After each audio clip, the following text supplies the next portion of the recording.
بسم اللہ الرحمن الرحیم۔ السلام علیکم، میں ہوں انصر رائج اور آپ دیکھ رہے ہیں یوٹیوب چینل کھری بات۔ دھمکی آمیز خطوط اسلام آباد ہائی کورٹ سے ہوتے ہوئے لاہور ہائی کورٹ اور اب سپریم کورٹ پہنچ چکے ہیں۔ خطوط بھیجنے والی ریشم کون ہے، یہ بھی آپ کو آج کے ویلاگ میں بتائیں گے۔ اس کے علاوہ پاکستان تحریک انصاف کے سر سے سیاسی جماعت کی چھتری چھین لی گئی، یہ کیا معاملہ ہے، آج اس پر بھی کھل کر بات کریں گے۔ مگر اس سے پہلے میری آپ سے صرف ایک گزارش کہ اگر آپ نے ابھی تک ہمارے چینل کو سبسکرائب نہیں کیا تو برائے مہربانی سب سے پہلے سبسکرائب کا بٹن پریس کر دیجئے، کیونکہ آپ کا یہ تعاون ہمارے لیے شجر سایہ ثابت ہوتا ہے۔ تو ناظرین اکرام، سب سے پہلے میں بات کروں گا اسلام آباد ہائی کورٹ کو بھیجے گئے دھمکی آمیز خط پر، جو اب پہلے لاہور ہائی کورٹ پہنچے اور پھر سپریم کورٹ کو یہ دھمکی آمیز خطوط پہنچ چکے ہیں۔ ریشم زوجہ وقار کی جانب سے بھیجے گئے ان خطوط کو راولپنڈی جی پی او سے پوسٹ کیا گیا تھا۔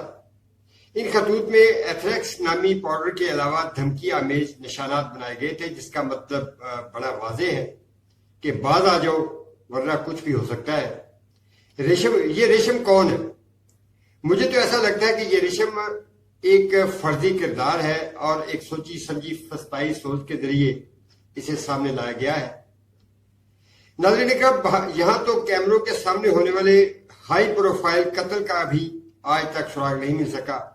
یہ تو پھر معصوم سی ریشم ہے جو پہلے اسلام آباد ہائی کورٹ پہنچی، پھر لاہور ہائی کورٹ اور پھر سپریم کورٹ بھی جا پہنچی۔ بہرحال ریشم جو کوئی بھی ہو، اسے یہ تو پتا ہے کہ عالمی رینکنگ میں 136ویں نمبر پر موجود پاکستان کا عدالتی نظام اب دنیا کے 6ویں نمبر پر آنے والی فوج اور دنیا کی نمبر 1 خفیہ ایجنسی کا محاسبہ کرنے جا رہی ہے۔ بڑی معذرت کے ساتھ ملک کے سب سے بڑے قاضی کو سب سے پہلے اپنی منجی کے تلے ڈانگ پھیرنی چاہیے اور پھر کسی اور طرف دیکھنا چاہیے۔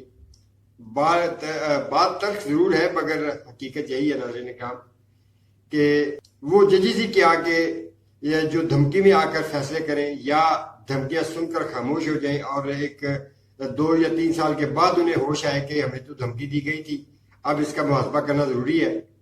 تو ناظرین اکرام، میں سمجھتا ہوں کہ سب سے پہلے ان اسلام آباد ہائی کورٹ کے جو 6 ججز ہیں جنہوں نے سپریم کورٹ آف پاکستان کو خط لکھا تھا، سب سے پہلے ان کی تحقیقات ہونی چاہیے کہ کیا ان کا جو ماضی ہے وہ صاف ہے، کیا انہوں نے ماضی میں پہلے دباؤ میں آ کر فیصلے نہیں کیے، اور کیا یہ پہلی مرتبہ ایسا ہوا ہے کہ انہیں دھمکی دی گئی اور ان سے اپنے من مرضی کے فیصلے کروائے گئے یا من مرضی کے بینچ بنوائے گئے۔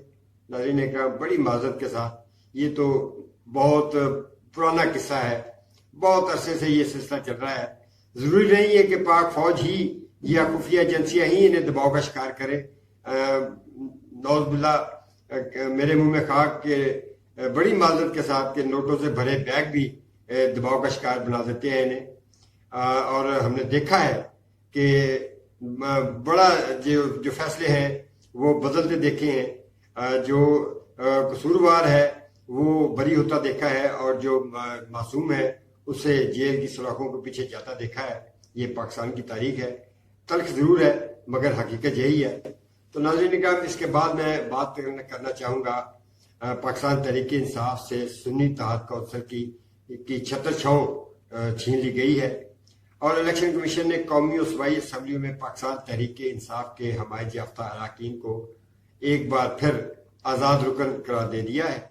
تو ناظرین اکرام، اس کے بعد میں بات کرنا چاہوں گا پاکستان تحریک انصاف سے سنی اتحاد کونسل کی چھتر چھاؤں چھین لی گئی ہے اور الیکشن کمیشن نے قومی و صوبائی اسمبلیوں میں پاکستان تحریک انصاف کے حمایت یافتہ اراکین کو ایک بار پھر آزاد رکن قرار دے دیا ہے۔ قومی اسمبلی سیکریٹریٹ نے بھی ان اراکین کو سنی اتحاد کونسل کے اراکین ماننے سے صاف انکار کر دیا ہے۔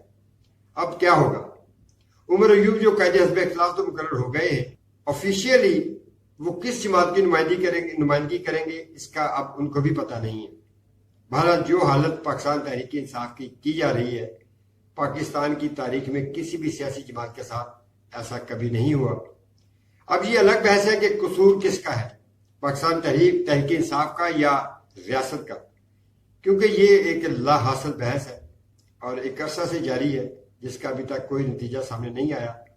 اس لیے اس بحث میں جانے کی بجائے ایک بات تو طے ہے کہ سیاسی جماعتوں کو انتقامی کارروائیوں کے ذریعے ختم کبھی بھی نہیں کیا جا سکتا۔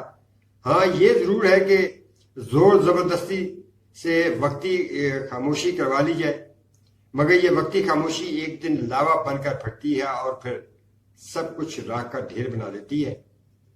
8 فروری کا الیکشن تو گزر گیا ناظرین اکرام، ایک اور الیکشن بھی کروا کر دیکھ لیں، نتیجہ وہی آئے گا۔ نہ پاکستان تحریک انصاف کا ووٹر سہما ہوا ملے گا، نہ مسلم لیگ نون کا ووٹر خوفزدہ ملے گا، اور نہ ہی پاکستان پیپلز پارٹی کا ووٹر باہر نکلنے سے گھبرائے گا۔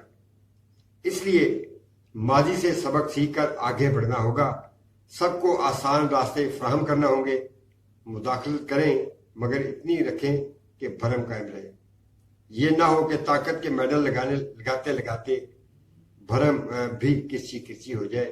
تو ناظرین اکرام، میں یہ سمجھتا ہوں کہ جو میرے آج کے جو موضوع تھے، ولاگ تھے، ان دونوں میں ایک قومی سوچ کی ضرورت ہے اور تحمل برداشت کی ضرورت ہے۔ اس وقت جو پاکستان کے 3 بڑے بلکہ 4 بڑے عام ستون ہیں، عدلیہ ہے، حکومت ہے، فوج ہے اور صحافت ہے۔